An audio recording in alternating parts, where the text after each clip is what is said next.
السلام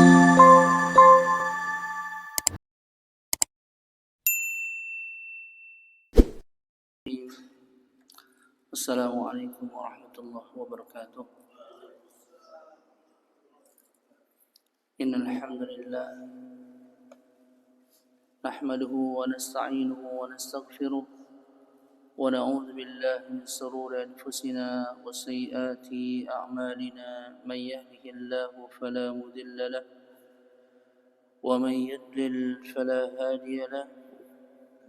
أشهد أن لا إله إلا الله وحده لا شريك له وأشهد أن محمدا عبده ورسوله لا نبي بعده. قال الله تعالى في كتابه الكريم: أعوذ بالله من الشيطان الرجيم. يا أيها الذين آمنوا اتقوا الله حق تقاته ولا تموتن إلا وأنتم مسلمون.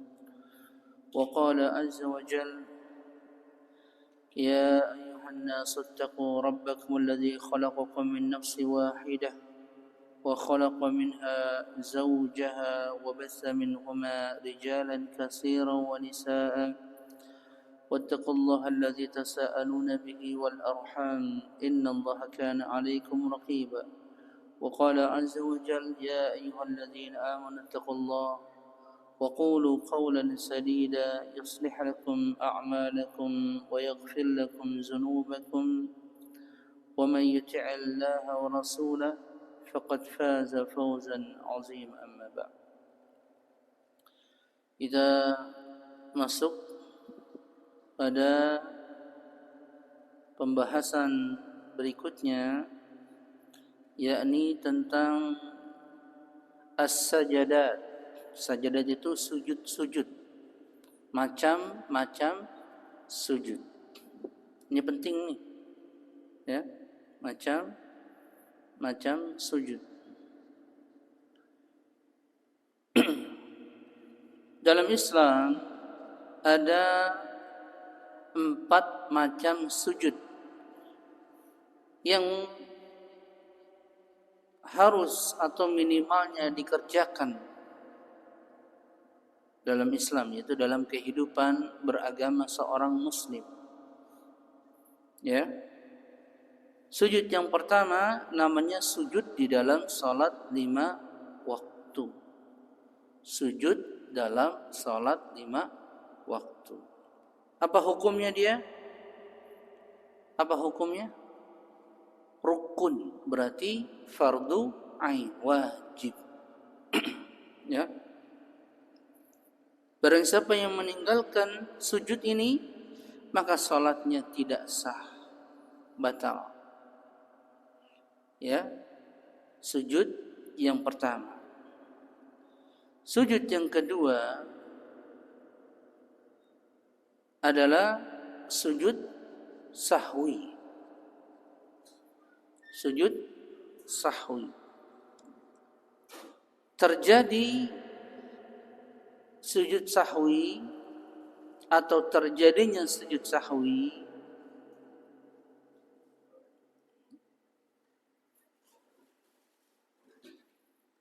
disebabkan karena kelupaan. Sebab karena lupa. Ya, itu sujud sahwi. Sujud yang ketiga namanya sujud apa? Sujud Sujud tilawah. Atau kita bilang sujud sajadah. Ya, tapi kalau dalam ilmu fikih masuknya dia sujud tilawah. Ini terjadi ketika seseorang membaca atau mendengar ayat-ayat sajadah. Itu sujud yang ketiga. Sujud yang keempat namanya sujud apa? Sujud syukur. Sujud syukur. Khusus sujud syukur ini nanti dibahas dia di luar salat. Maksudnya nanti dilakukannya sujud syukur itu di luar salat. Tentu ada syarat-syaratnya kalau menurut mazhab Syafi'i. Jadi ada 4 sujud. Sujud dalam salat, namanya sujud ini udah pasti dia rukun, ya. Yang kedua, sujud sahwi karena lupa terjadinya. Yang ketiga, sujud tilawah karena dia membaca atau mendengar ayat-ayat sajadah. Yang keempat, sujud syukur karena ia mendapatkan nikmat atau terhindar dari musibah. Jadi 4 sujud ini minimalnya seorang muslim mengetahuinya, bagaimana hukum-hukumnya. Yang hari ini yang kita bahas adalah sujud sahwi. Hari ini yang kita bahas adalah sujud sahwi menurut mazhab Syafi'i. Apa maknanya as-sahwa? Maknanya adalah nisyanu syai' wal ghaflatu anhu, yaitu lupa dari sesuatu atau lalai, terlewat luput darinya. Gitu. Ya. Yang dimaksud di sini adalah lupanya seorang yang melakukan salat di dalam salatnya. Gitu ya. Di dalam salatnya. Baik yang ia lupakan itu rukun ataupun sunnah abad, disebabkan karena lupa, maka wajib atasnya sujud sahwi. Jadi lupa di dalam salat. Lupa ini maknanya lupa bukan dengan sengaja dia meninggalkannya, ya. Maknanya lupa dia terlewat, dia lupa. Namanya manusia, lupa. Tidak sengaja. Gitu ya. Dan tempatnya sujud sahwi itu di mana? Di akhir salat. Di akhir salat. Kenapa di akhir salat? Karena untuk menambal, menutupi yang terlupanya itu. Untuk menambal, menutupi perkara yang ia lupakan. Berarti kalau orang meninggalkan rukun atau sunnah abad dengan sengaja, batal salatnya. Meskipun dia sujud sahwi. Kalau sengaja, ya, batal salatnya. Gitu. Apa hukum sujud sahwi? Yang kedua, hukumnya. Hukum sujud sahwi kalau menurut mazhab Syafi'i sunnah. Secara mutlak sunnah. Kalau menurut mazhabnya Imam Hanafi wajib. Kalau menurut mazhabnya Imam Malik dirinci, dibedakan. Jika yang dia tinggalkan adalah rukun-rukun salat, maka sujud sahwinya jadi wajib. Jika yang ia tinggalkan adalah sunnah-sunnahnya, maka sujud sahwinya pun sunnah. Namun kita bahas ini menurut fikih mazhab Syafi'i, yakni konsekuensinya apa kalau dihukumi sunnah? Jika dia meninggalkan sujud sahwi karena dia lupa, maka tidak batal salatnya. Ya. Nah, dia lupa karena tidak batal salat, tidak batal salat. Paham nih? Ya. Mana dalilnya? Hadis riwayat Bukhari, ya, pada nomor hadis 1129 dari Abi Hurairah radhiyallahu taala anhu qala صلى بنا النبي صلى الله عليه وسلم ظهر أو عصر فسلم فقال له ذو اليدين الصلاة يا رسول الله أنقصت فقال النبي أحق ما يقول قالوا نعم فصلى ركعتين أخريين ثم سجد سجدتين.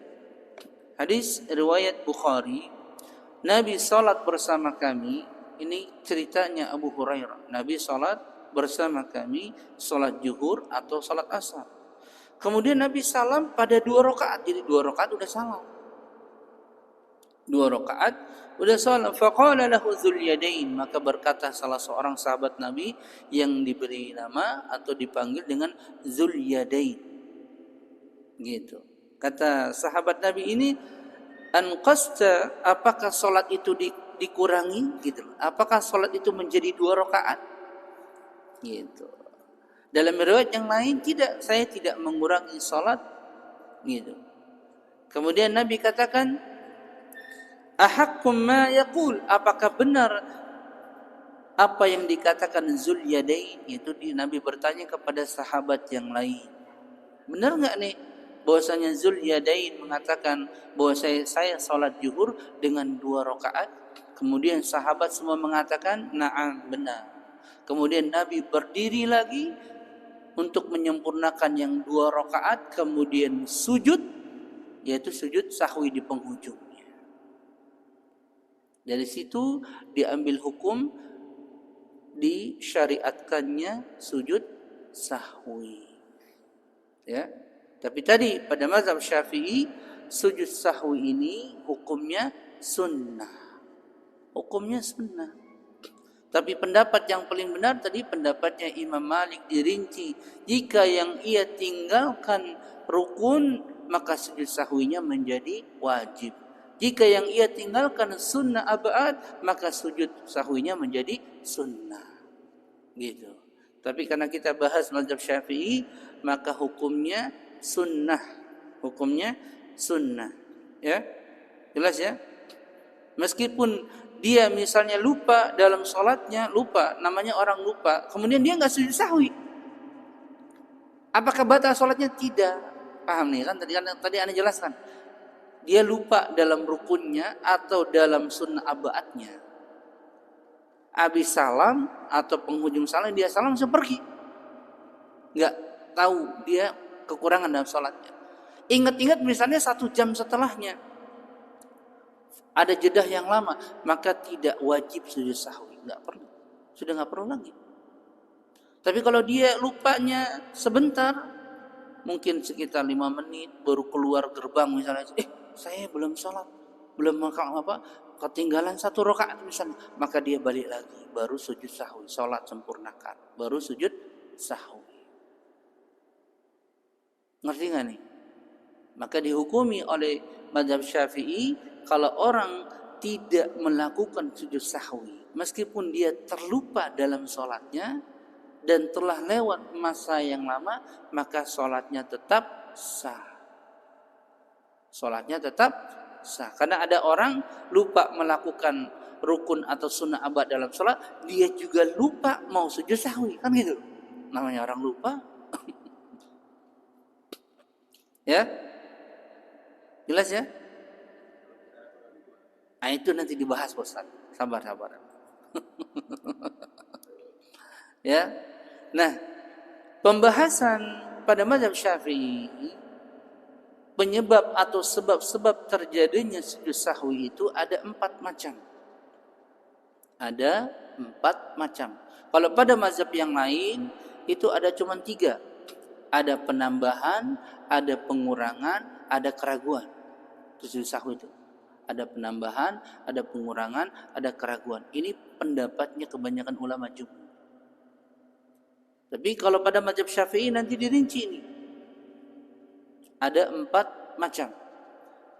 Macam yang pertama, seseorang melakukan sujud sahwi karena meninggalkan, yang pertama nih, perkara-perkara yang rukun atau sunnah abad. Ini awal-awal Anda sudah pernah sampaikan. Bagaimana kalau kita meninggalkan rukun? Bagaimana caranya? Misalnya lupa pada sujud yang kedua, atau sujudnya cuma pertama doang, habis itu langsung berdiri, duduk di antara 2 sujud sama sujud yang kedua lupa. Ini kan rukun nih, ya kan? Rukun. Maka bagaimana caranya? Kata ulama Syafi'iyah, maka harus balik lagi ke rukun yang ia tinggalkan. Contoh nih. Sederhananya biar kita bisa mudah memahami salat Isya. Pada rakaat yang kedua atau taruhlah rakaat pertama mau ke rakaat kedua gitu ya. Rakaat pertama belum selesai sujud, sujud pertama langsung berdiri ke rakaat kedua. Allahu Akbar. Ya, lihat. Kita masih lupa nih. Tiba-tiba ingatnya rakaat ketiga. Setelah tasyahud awal, itu berdiri rakaat ketiga. Ingat, rakaat pertama saya belum sujud sama duduk di antara dua sujud.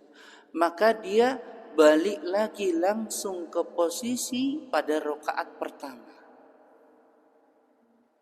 Maka rakaat kedua, ketiganya dianggap gugur, tidak ada.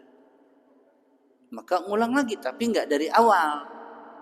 Paham nggak? Ini nggak dari awal. Langsung pada posisi yang ia tinggalkan rukunnya.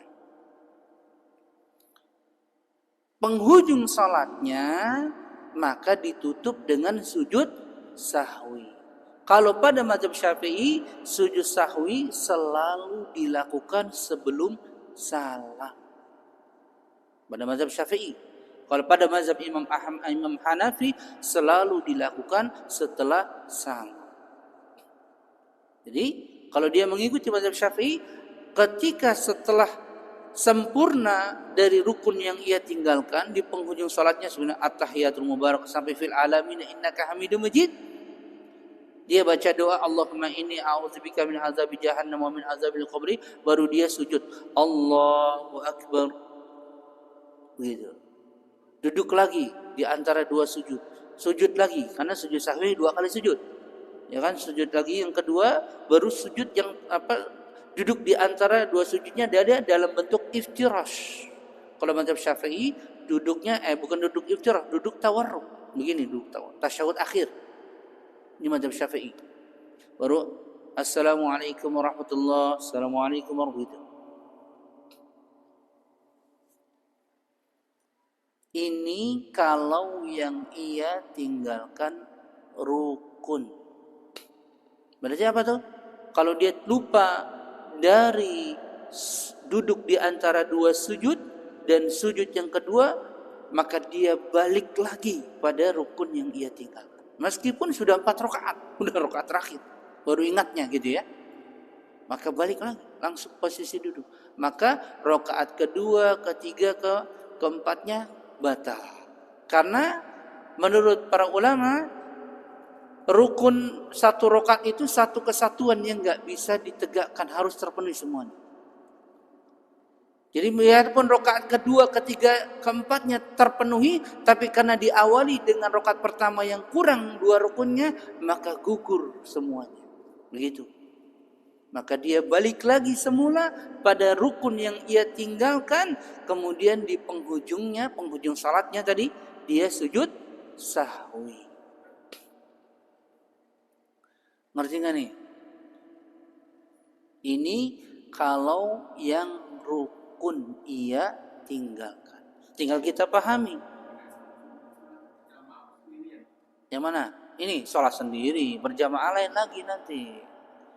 Ya, kalau berjamaah nanti ada babnya sendiri. Ya, nanti kalau makmum lupa bagaimana, itu lain lagi nanti ada pembahasan. Ya, ini sendiri dan imam. Sendiri dan imam. Karena imam kan seperti sholat sendiri.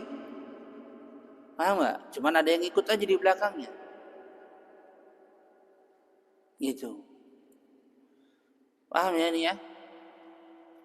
Jadi di antara sebab-sebab terjadinya sujud sahwi karena dia meninggalkan perkara rukun dalam sholat. Nah sekarang tinggal diingat, rukun dalam sholat apa saja? Harus tahu. Al-Fatihah, takbiratul ihram, ya kan?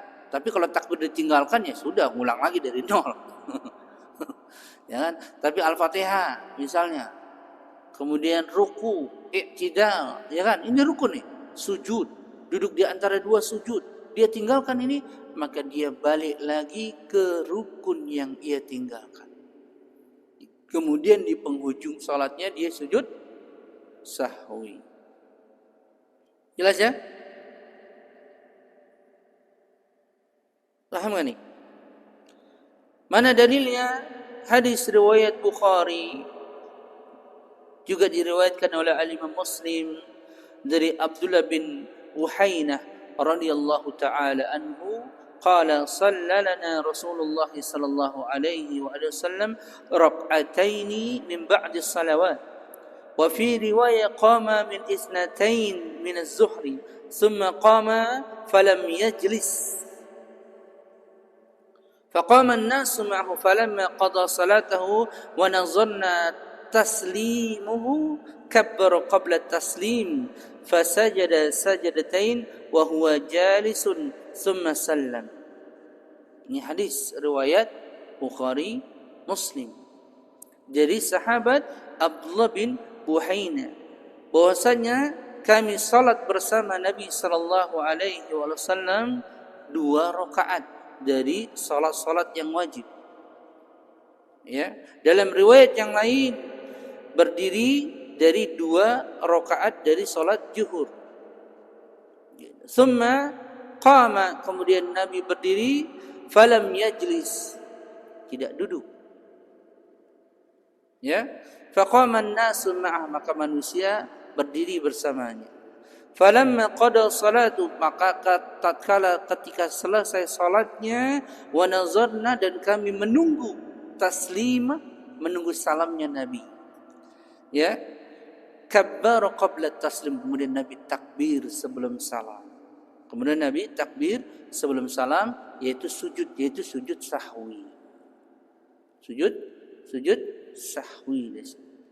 Ya, sahwi dari sini. Ya, wa huwa jalisun summa salam. Ini membahas tentang sunnah abad. Ya, ini tentang sunnah. Tadi yang kita bahas tadi baru rukun yang ditinggalkan.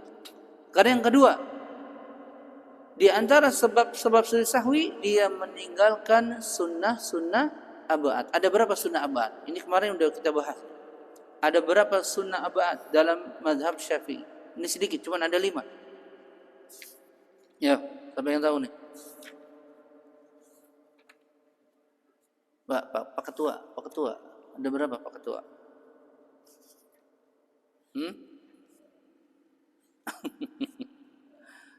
Iya. Sunnah abad ada berapa? Kalau dalam mazhab Syafi'i kan ada sunnah itu ada 2. Ada sunnah abad, ada sunnah hayat. Kalau yang ditinggalkan sunnah hayat, lupa, nggak perlu sujud sahwi. Kalau yang ditinggalkan sunnah hayat, nggak perlu sujud sahwi. Tapi kalau yang ditinggalkan sunnah abad, ini dianjurkan dia sujud sahwi. Nah, sunnah abad itu ada berapa? Ada 5. Yang pertama apa? Tasyahud awal. Ingat ini. Yang kedua apa? Membaca salawat kepada Nabi setelah tasyahud awal, seperti asyhadu an la ilaha illallah wa asyhadu anna Muhammadar Rasulullah, Allahumma shalli ala Muhammad wa ala, begitu. Baca salawat. Yang kedua. Yang ketiganya duduk tasyahud awal. Jadi satu paket nih, duduk tasyahudnya sama baca salawatnya. Satu paket kan itu? Biasanya kalau lupa satu, lupa semua, nggak mungkin dibaca salawat duduk, nggak mungkin, ya kan? Biasanya langsung berdiri itu lupa, ya kan? Berarti 3 langsung dihilang. Ya, yang keempatnya apa? Membaca salawat atas keluarga Nabi pada tasyahud akhir. Jadi setelah Allahumma shalli ala Muhammad wa ala Muhammad kama sallaita ala ali Ibrahim wa ala ali, itu begitu, itu namanya membaca salawat atas keluarga Nabi. Itu masuknya sunnah abad dalam mazhab Syafi'i, tapi dibaca pada tasyahud akhir gitu. Yang kelima apa? Kunut. Yang kelima kunut, baik kunut pada salat subuh, kunut witir, kunut nazilah. Kalau dia lupa, maka dia sujud sahwi. Paham nih? Cuman ada perbedaan antara rukun dengan sunnah abad. Kalau yang ia tinggalkan sunnah abad, maka tidak perlu dia balik lagi kepada yang ia tinggalkan. Beda dengan rukun. Misalnya orang tasyahud awal langsung berdiri, Allahu Akbar. Udah berdiri tegak, jangan balik lagi, batal sholatnya nih. Biarpun makmum bilang subhanallah, subhanallah, jangan diikutin. Tetap kalau sudah tegak. Beda kalau dia posisinya baru Allah, baru mau berdiri, ya. Nah, itu bisa enggak membatalkan. Jadi kalau bahasa kita cuman kita begini, harusnya kan kita duduk begini, kita berdiri. Baru begini, Allah, subhanallah, begini lagi, enggak apa-apa. Tapi kalau sudah Allah udah berdiri, Akbar, masih subhanallah, nggak boleh kita duduk lagi.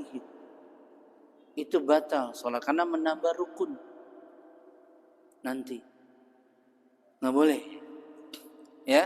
Maka imam harus paham ini Firdaus, ya, pasti Firdaus, ya. Jadi kalau yang ia tinggalkan sunnah abad, kalau sudah terlewat lanjutin. Beda dengan kalau yang ia tinggalkan rukun. Itu bedanya.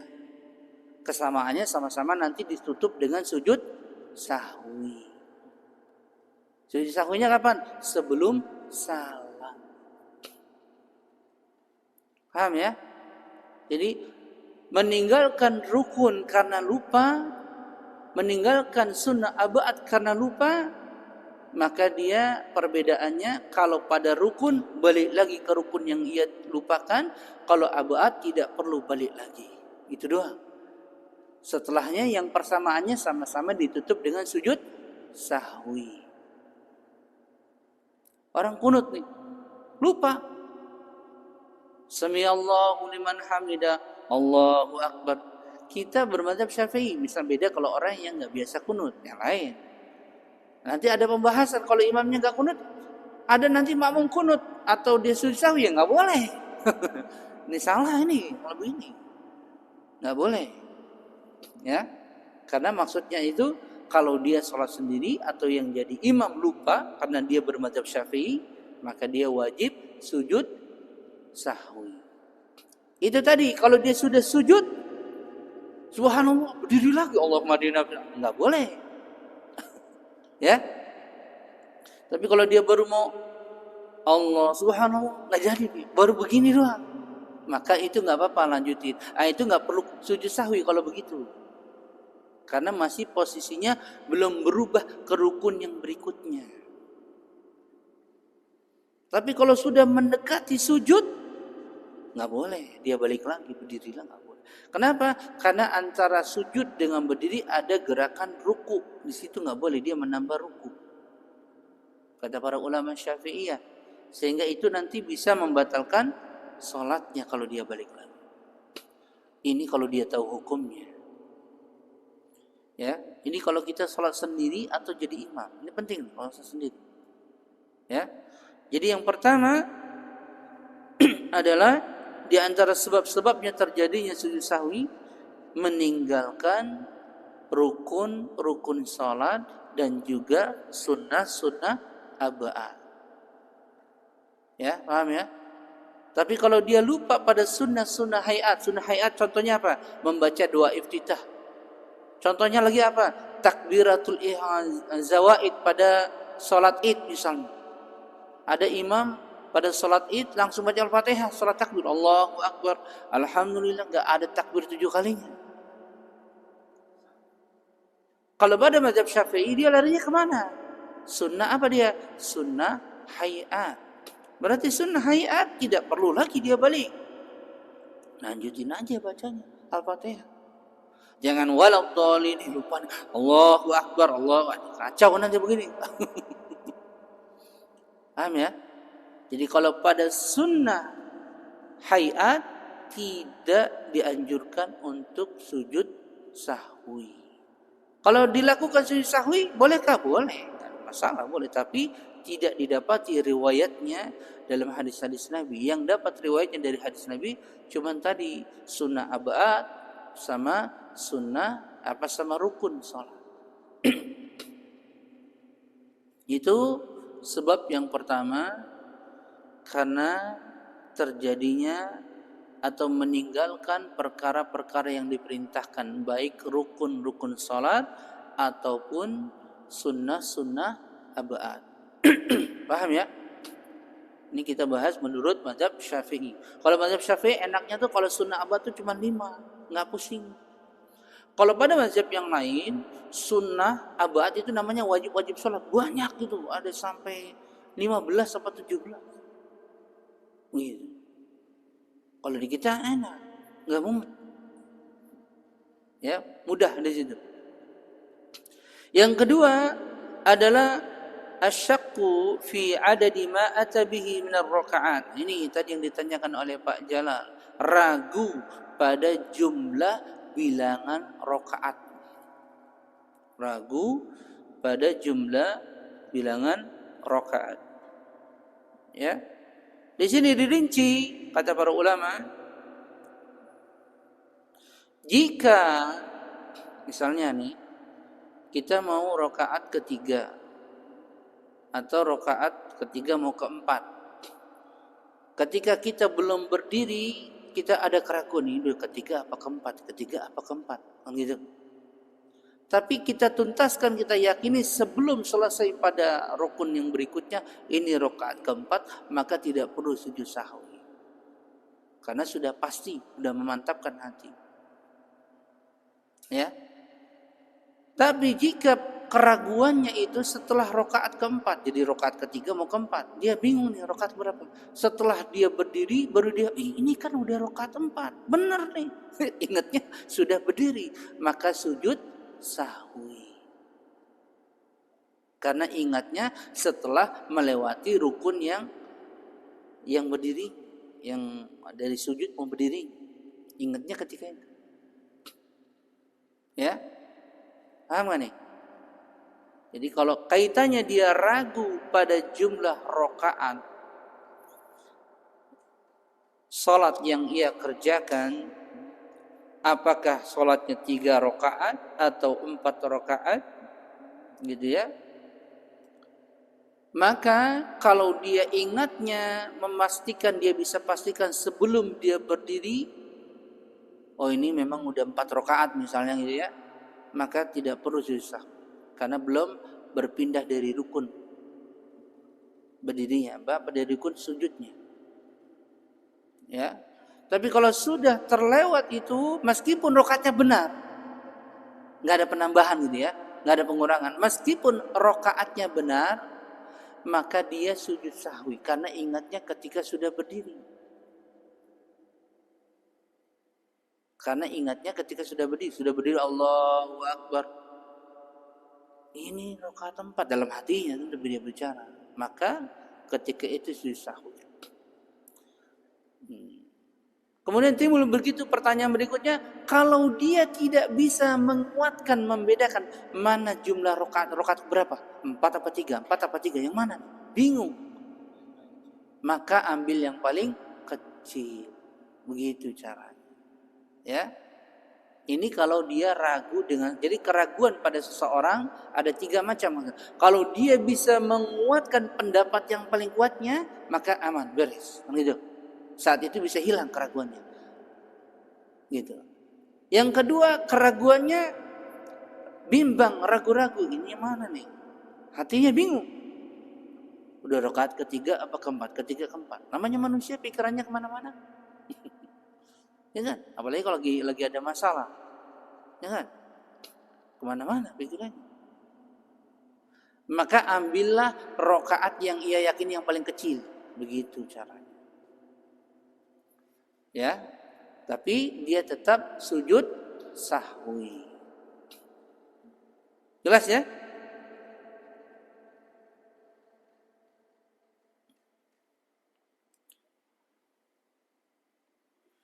Jelas nggak ini?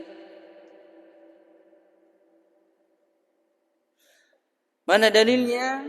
Hadis Nabi riwayat Muslim dari Abi Sa'id, kata Nabi sallallahu alaihi wasallam, "Idza syakka ahadukum fi salatihi," jika salah seorang dari kalian ragu, datang keraguan dalam salatnya, ya, falam yadri kam salat, dia nggak tahu berapa rakaat, ya namanya orang ragu nih, udah berapa rakaat nih, salasan aw arba'an, 3 rakaat atau 4 rakaat, falyat syak, maka hendaklah dia buang keraguannya, dia ambil yang ia yakini, wal yabni ala mastaiqana, itu buang raguannya, ambil yang paling yakin. Maka ini kalau kondisi orang itu bisa menguatkan mana yang oh ini baru 3 gitu ya, oh ini baru 4 gitu.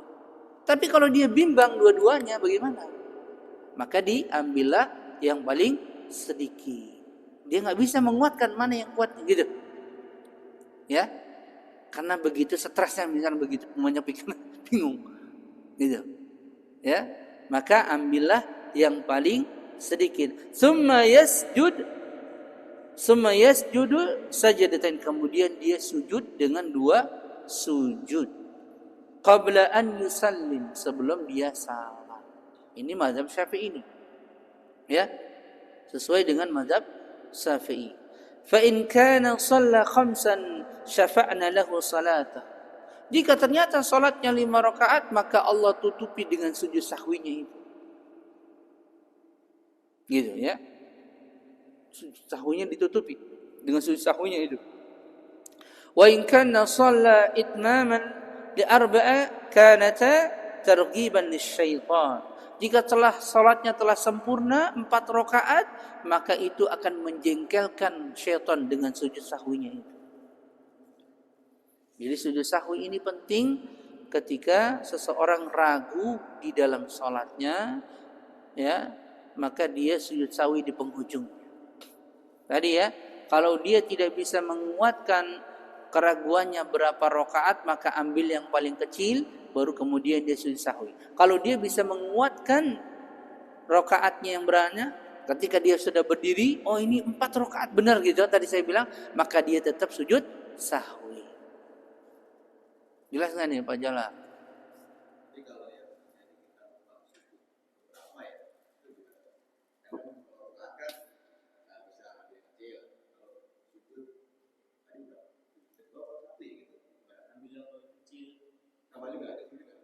Kalau kita nggak bisa bedakan ini sujud yang keberapa, saya lupa.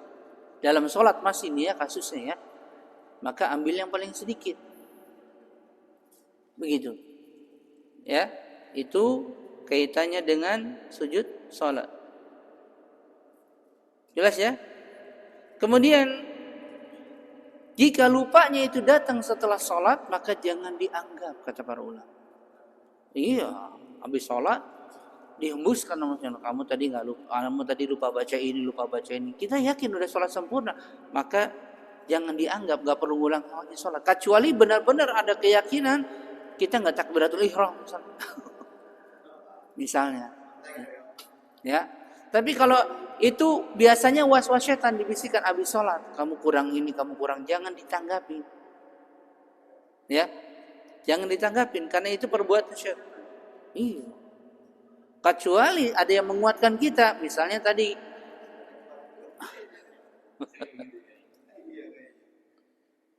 ya, maka sholatnya telah sempurna, nggak perlu lagi pengulangan. Kecuali kita lupanya dalam sholat gitu, ya, paham nggak?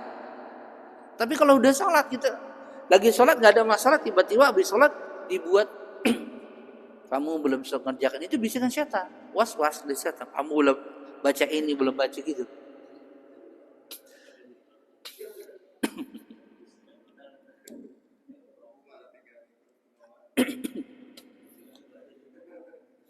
Jelas ya?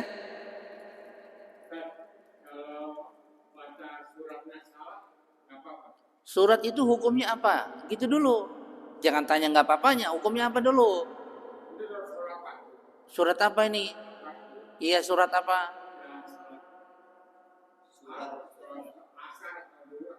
Iya.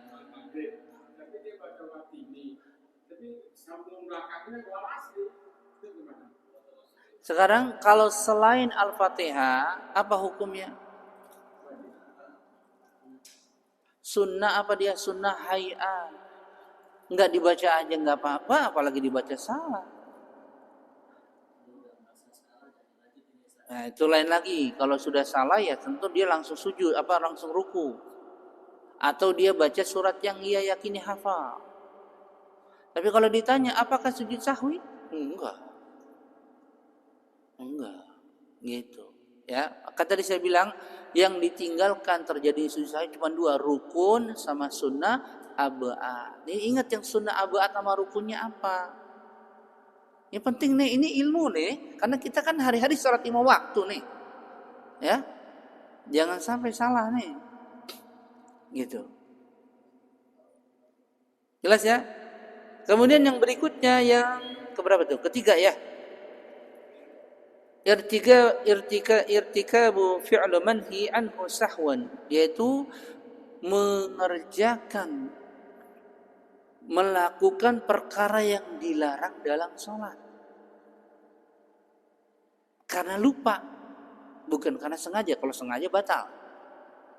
Karena lupa, ya, bukan karena sengaja. Misalnya kita lagi sholat, berisik banget ada bocah, jengkel, akhirnya nyeletuk kamu, jangan berisik, karena ketidaksengajaan.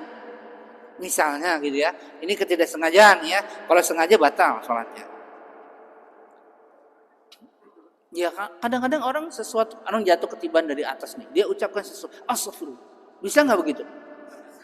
Sengaja nggak kalau begitu? Sengaja nggak? Enggak kan? Karena refleks kan gitu, latah kan? Batal nggak sholatnya? Enggak, kata para ulama dirinci. Kalau dia karena lupa, ya karena nggak tahu, maka dia sujud sahwi di penghujung sholatnya. Apanya? Dan itu lain lagi kalau pembahasan jamaah. Ya, kalau dia jadi makmum tidak perlu sujud sahwi. Nanti ada perincian kalau terkait dengan makmum. Gitu. Ini kita masih bahas sholat sendiri atau imam. Gitu ya. Jelas nggak nih? Sholat sendiri atau imam. Ngerti nggak nih? Dia melakukan perbuatan yang dilarang. Berarti ini kalau kita bahas apa? Pembatal sholat. Dia kerjain. Misalnya tertawa dengan ngakak. Bisa saja orang ada satu kejadian jatuh, di depannya ada sesuatu, ngakak ketawa. Dia nggak bisa nahan. Ya kan? Tapi jarang begitu. Yang ada itu kalau jatuh dari atap bisa kaget gitu kan, refleks lah, ya kan? Mungkin dia mengucapkan sesuatu. Mana dalilnya? Dalilnya tadi kisahnya Muawiyah bin Hakam As-Sulami, ketika ada orang bersin, dia lagi sholat bersama Nabi. Dia mengucapkan, orang yang bersinnya mengucapkan alhamdulillah, dia baca yarhamukallah. Yarhamukallah itu bukan bagian dari bacaan sholat, batal itu sholatnya. Gitu. Tapi Nabi tidak menyuruh dia mengulangi sholat karena nggak tahu hukumnya. Dari situ kalau orang melakukan perbuatan yang dilarang karena lupa, tidak batal sholatnya, cukup ditutup dengan sujud sahwi. Jelas ya? Yang keempat, yaitu menempatkan atau memindahkan bacaan atau rukun fi'li bukan pada tempatnya. Misalnya orang baca Al-Fatihah ketika duduk.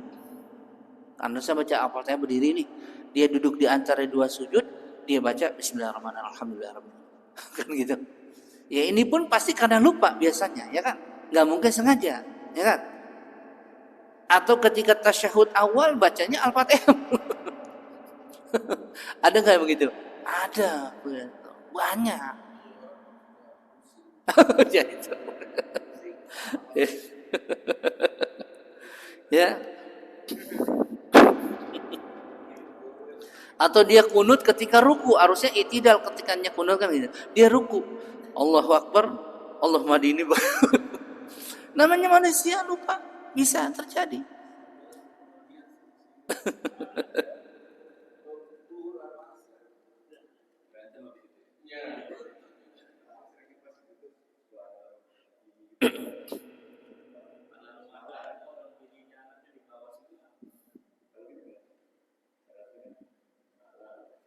Ya, jelas nggak ini?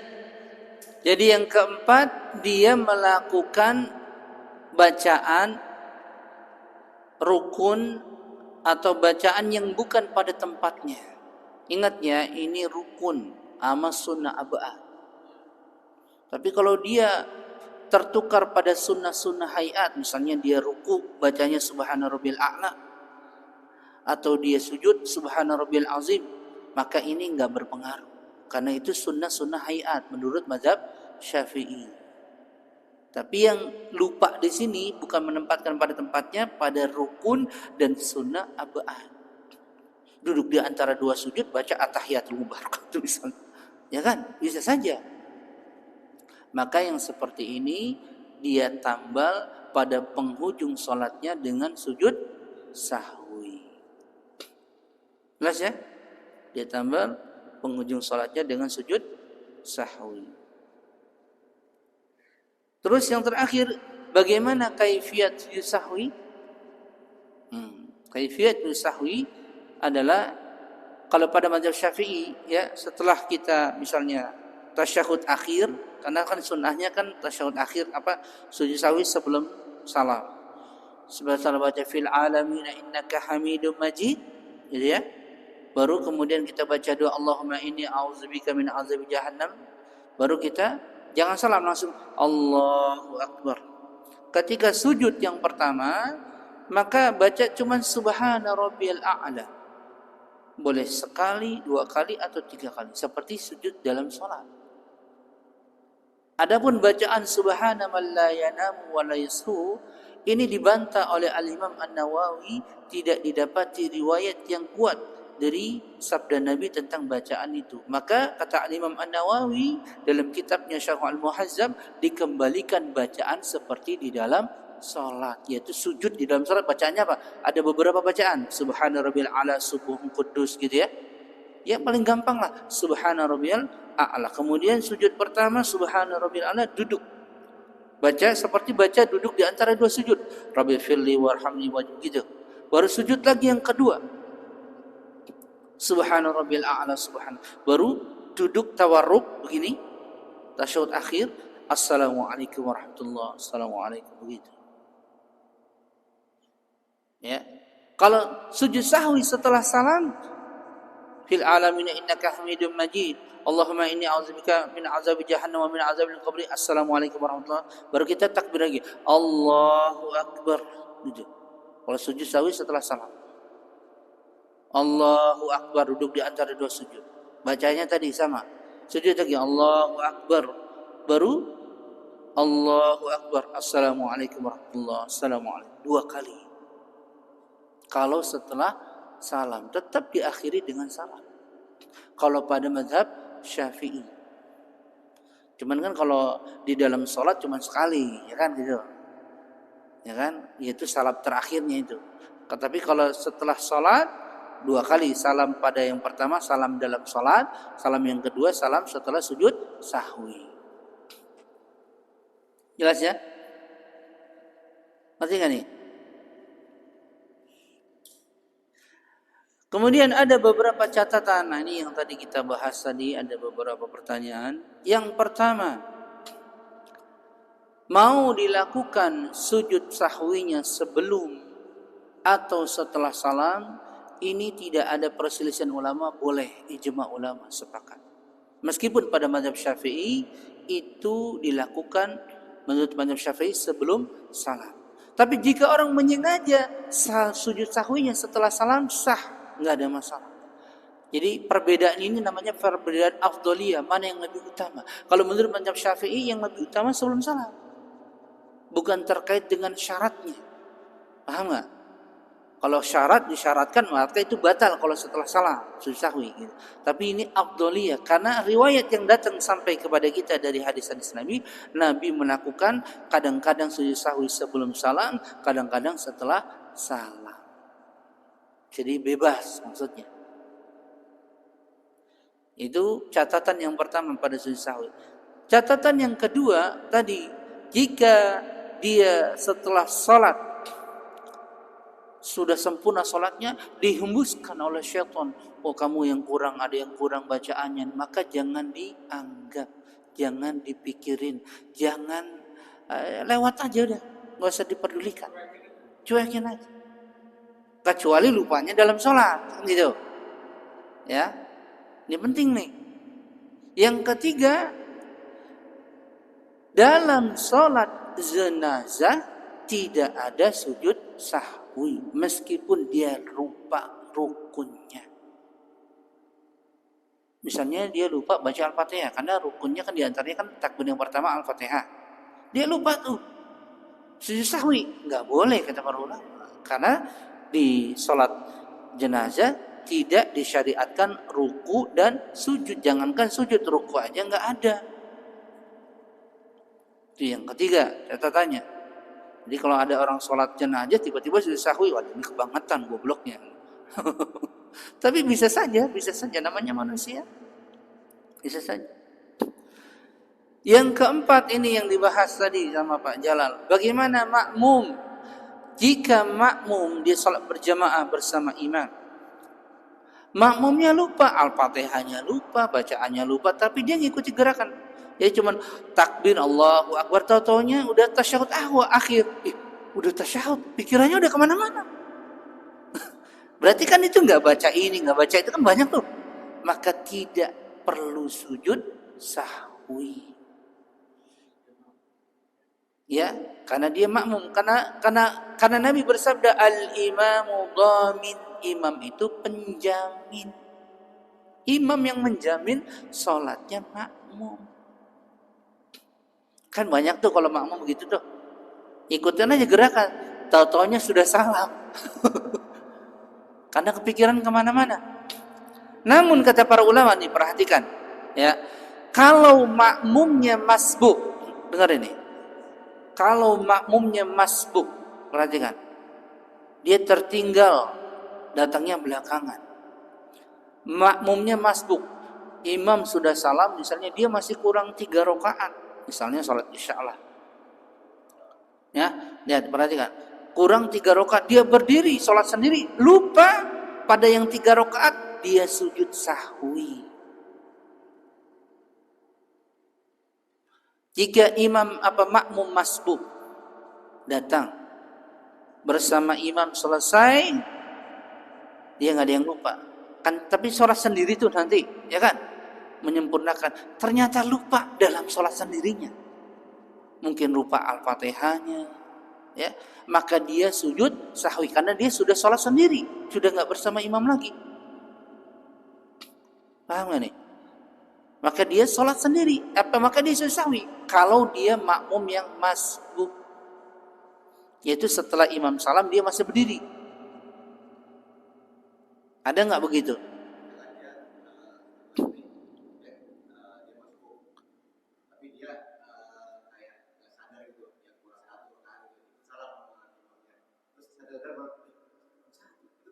Ya itu berarti nggak sempurna sholatnya. Ngulang lagi. Iya, salah sendiri, kenapa ikut salah?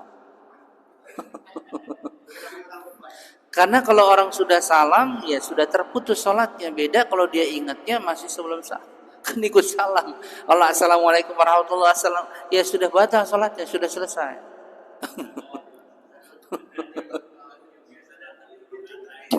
Beda kalau dia sholat sendiri. Tadi kasusnya Nabi jadi imam, ya kan?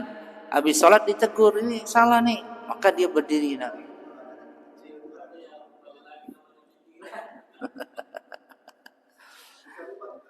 Bisa. Makanya syaitan itu kalau kaitan dengan sholat kita itu paling gencar dalam menggodanya daripada perkara yang lain. Gitu loh. Makanya Anda bilang tadi, Khusyuk dalam sholat itu susah. Apalagi zaman kita sekarang gitu loh. Yang banyak problematika dari pekerjaan, rumah tangga, anak gitu ya. Macam-macam. Ada aja permasalahan, ya kan? Ya itulah kekurangan banyak kita. Tapi syariat kita sempurna, kurangnya kita ditutupi dengan sujud sahwi. Itu menunjukkan penuh kasih sayangnya Allah kepada hamba-hambanya. Rasulnya penuh kasih sayang begitu. Cuman kadang manusianya kebangetan lupanya. Iya. Kemudian yang terakhir, perhatikan, yang terakhir jadi catatan pada sujud sahwi, dalam sholatnya jika dia lupanya berkali-kali cukup ditutup dengan sujud sahwi sekali. Dalam sholatnya jika dia lupa bukan hanya sekali dong, berkali-kali. Misalnya orang lupa tasyahud awal, kemudian lagi dia lupa misalnya baca tadi salawat pada keluarga Nabi pada tasyahud akhir, sunnah abu'ad nih ya, gitu ya. Atau kalau kita tambah lagi dia lupa kunut juga dalam satu salat, misalnya salat subuh gitu kan, ya kan? Maka semuanya itu nggak perlu masing-masing sujud sahwi, tiga-tiganya nggak perlu, cukup sekali sujud sahwi. Kalau lupa sujud sahwinya juga gimana?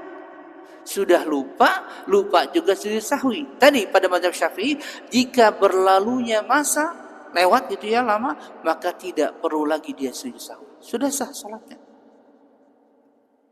Tapi kalau dia masih sebentar, ya baru mungkin 5 menit dia ingat, maka dia sujud sahwi.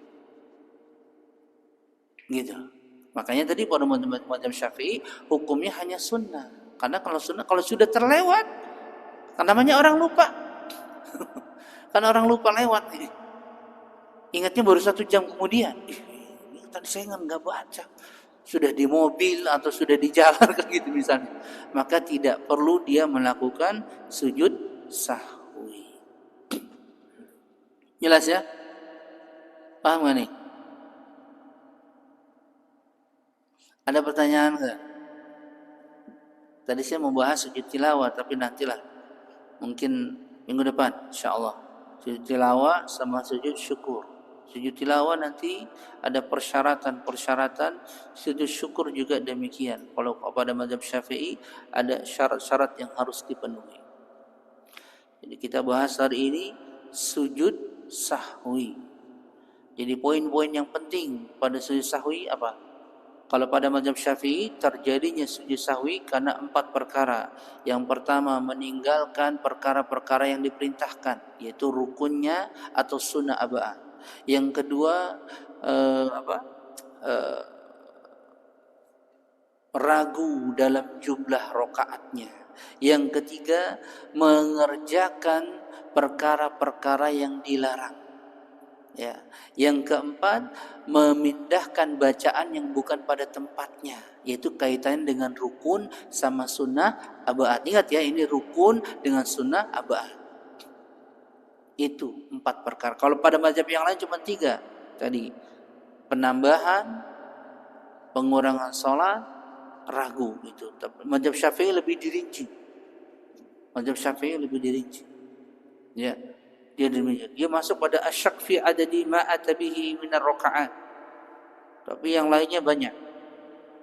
Ini penting, makanya Anda bilang tadi sujud sahwi ini jangan sampai kita tidak paham tentang kaifiatnya dan sebab-sebab terjadinya sujud sahwi. Tadi catatan yang di belakangnya ada 5 poin tadi itu yang perlu diingat. Ya, yang pertama tadi, jika ingatnya setelah sholat, sebelumnya nggak ada masalah, maka jangan lakukan apapun ya, anggap angin lalu saja. Gitu, ya. Kemudian yang kedua tadi apa? Yang kedua? Udah pada lupa lah.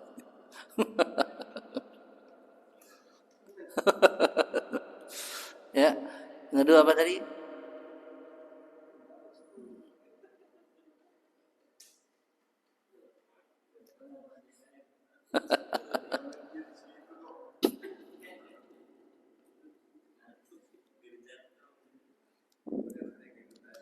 Hah?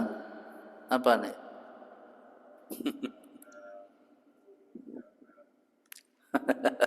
Jadi catatannya apa tadi? Pengecualiannya apa tadi? Tidak sujud sahwi ketika sholat jenazah. Kan gitu tuh, ingat-ingat nih, ya kan? Makmum tidak sujud sahwi kalau dia lupa selagi dia bersama imam, ya kan? Itu catatannya yang perlu diingat itu, kesehariannya nih.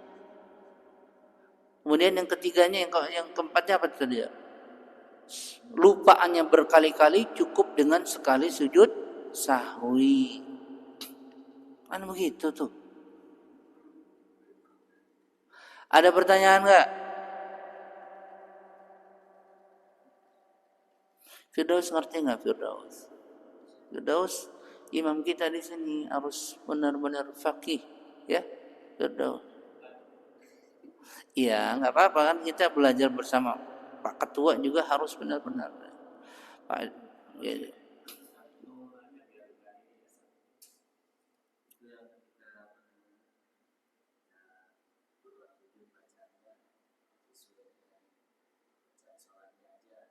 Apa? Kalau apa?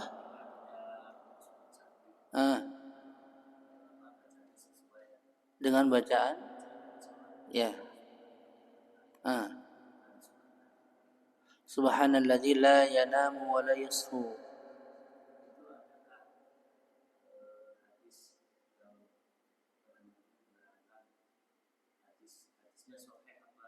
Itu bacaan subhanallah la yanamu wa la yashu. Itu. Hadis itu dinukil oleh para ulama tetapi tidak ada sandaran. Hadisnya kalau dalam ilmu hadis nanti dia kaitannya cuma dua.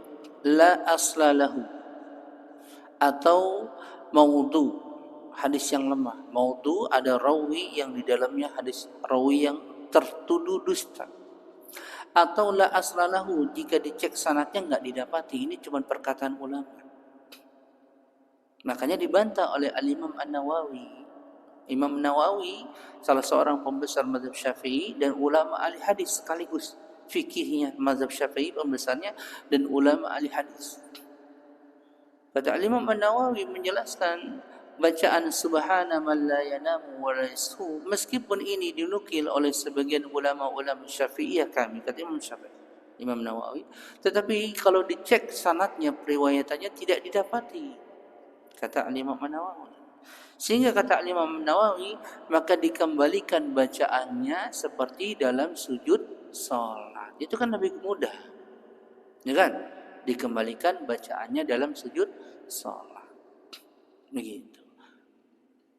Jadi tidak didapati riwayatnya.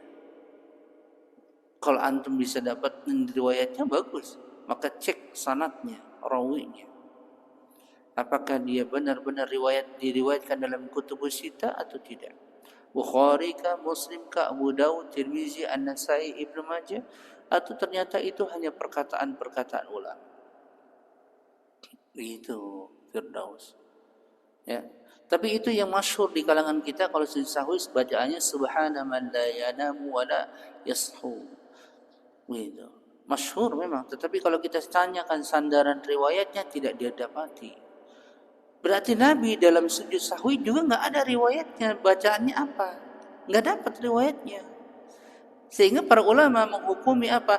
Dikembalikan kepada hukum asal dalam sholat sujudnya. Begitu ngambil kaidahnya. Karena tidak didapati riwayat yang spesifik dalam sujud sahwi Nabi bacaan apa, enggak ada gitu ya. Maka dikembalikanlah kepada riwayat yang itu. Bacaannya dengan subhana rabbiyal a'la. Tapi kalau ditanya hukumnya apa bacaannya? Sunnah. Sujud sahwinya yang penting. Gitu. Gitu, paham gak nih? Ya, itu penting loh. Enggak apa-apa. Enggak, sah-sah aja. Kan tadi Anda bilang bacaannya itu sunnah. Kalau dia berbeda, saya biasa baca subhana man la yanamu wa la, bolehkah? Boleh. Karena tidak ada dalil yang sahih. Tapi tentu kita melihat perkataan para ulama kibar, ulama dari mazhab Syafi'i.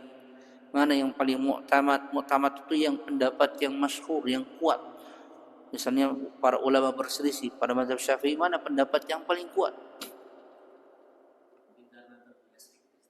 Ya karena kita taunya cuma itu. Makanya saya kasih tahu. Saya kasih tahu nih, ya, biar tahu bahwasanya itu tidak disyaratkan harus baca itu. Gitu loh. Cukup dia baca subhana rabbiyal a'la wa bihamdi, udah selesai. Tapi itu hukumnya bacaan tasbih dalam sujud hukumnya apa? Sunnah hayat. Itu menurut mazhab Syafi'i. Yang ditekankan sujud sahwinya. Paham ya? Jadi kalau dia nggak baca apa-apa gimana? Jangankan itu, nggak baca apa-apa gimana? Sah sujud sahwinya? Sah. Kalau dia nggak baca apa-apa, iya, yang penting sujud sah, nggak ada masalah. Karena bacaannya tadi cuma sunnah hayat, kan begitu.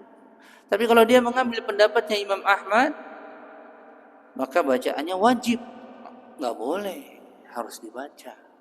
Subhana rabbiyal a'la. Itulah tadi Anda bilang ringannya pada mazhab Syafi'i. Ya, jelas ya? Ada lagi?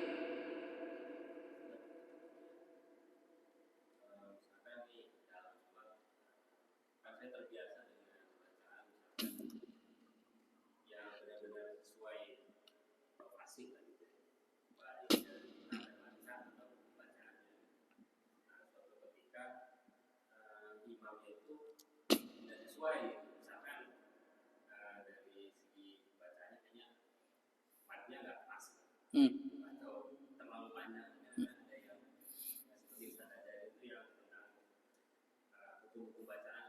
Hmm. Hmm.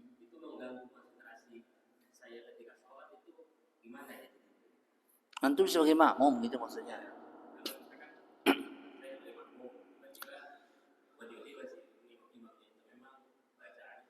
Kalau seorang imam dirinci ya, jika dia terjatuh pada bacaan, terjatuhnya pada lahnul jali. Ini sudah pernah Anda sampaikan ini sebenarnya. Terjatuh pada lahnul jali. Lahnul jali itu kalau dalam ilmu tajwid merubah hurufnya dan merubah harokatnya. Merubah hurufnya, merubah harokatnya. Maka para ulama ijma nggak boleh dia jadi imam. Batal solatnya kalau makmumnya lebih alim daripada imamnya.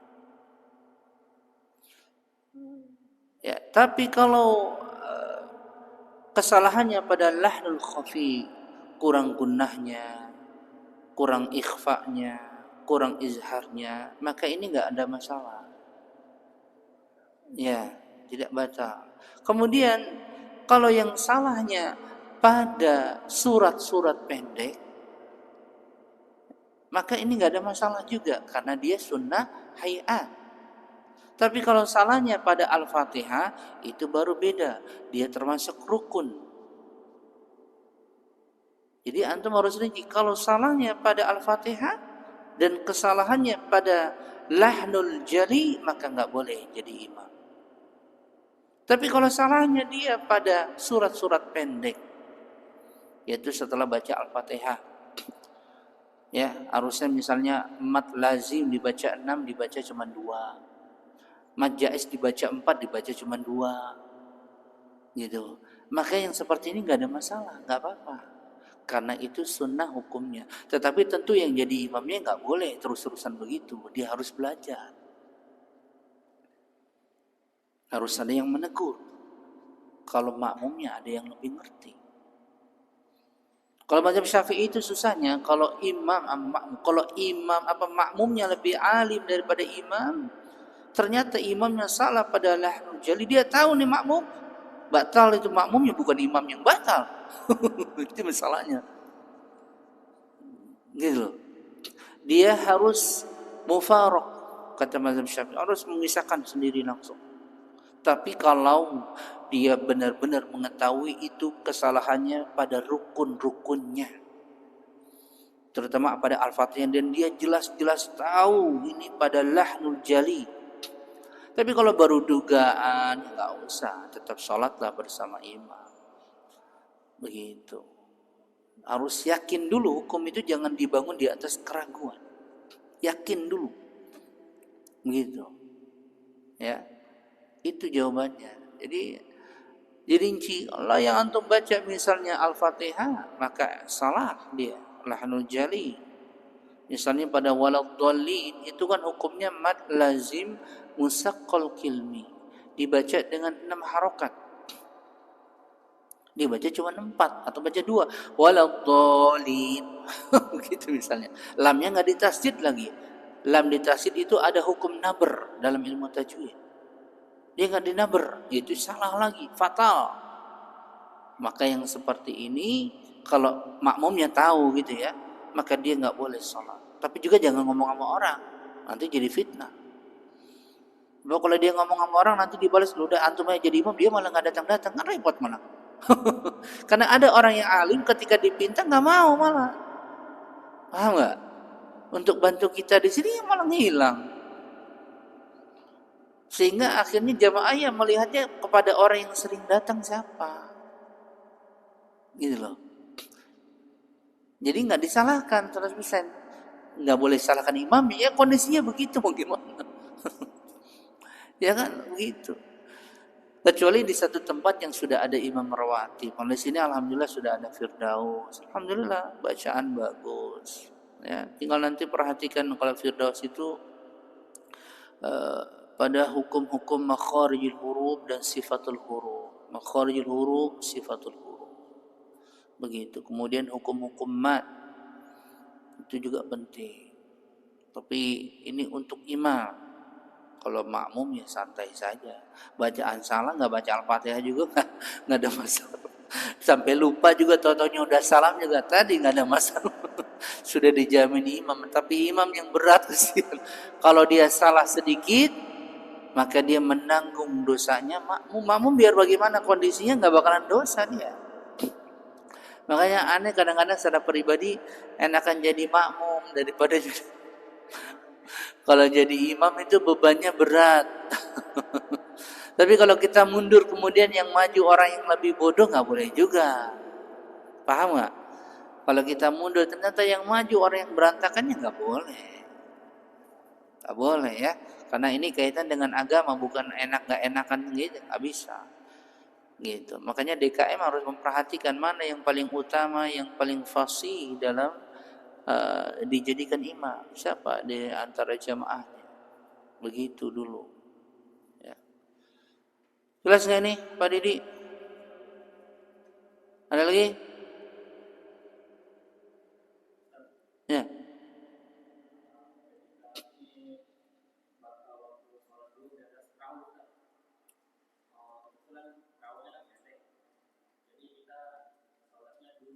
Hmm.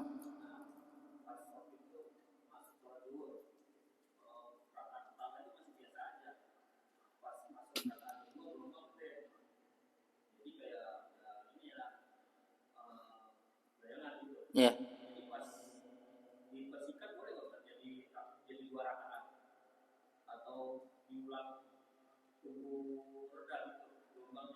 Maksudnya dipersingkat apa? Sholat zuhur. Sebabnya dipersingkat karena apa?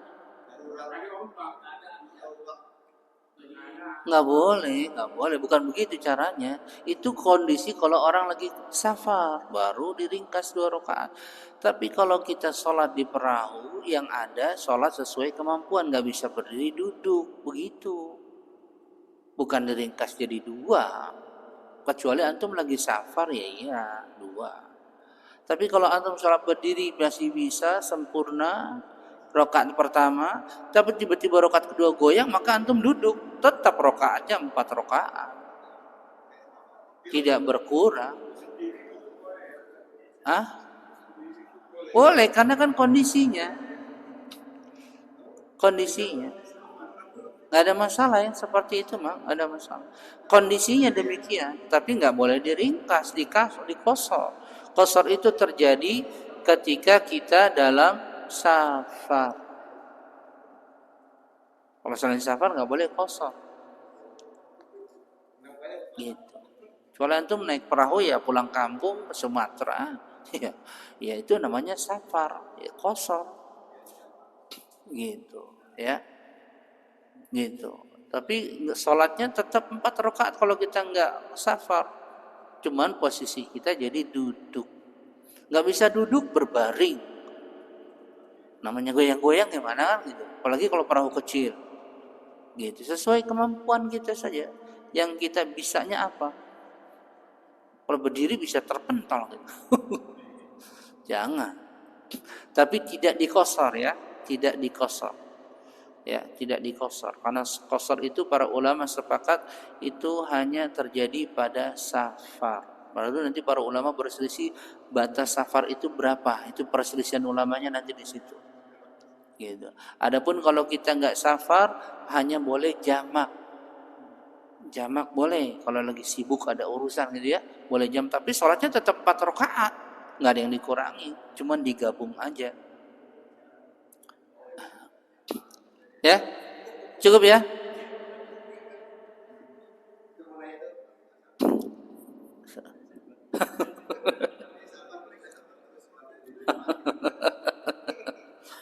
Ya, berarti minggu depan insya Allah kita bahas sujud tilawah dan sujud syukur. Insya Allah. Baru nanti setelah itu masuk fikih sholat berjamaah. Nah itu nanti lebih dalam lagi kaitan pada fikih sholat berjamaah. Itu penting juga. Ya, insya Allah Taala. Kita tutup kafarat majelis. Subhanaka Allahumma wa bihamdika asyhadu an la ilaha illa anta astaghfiruka wa atubu ilaik. Wassalamualaikum warahmatullahi wabarakatuh.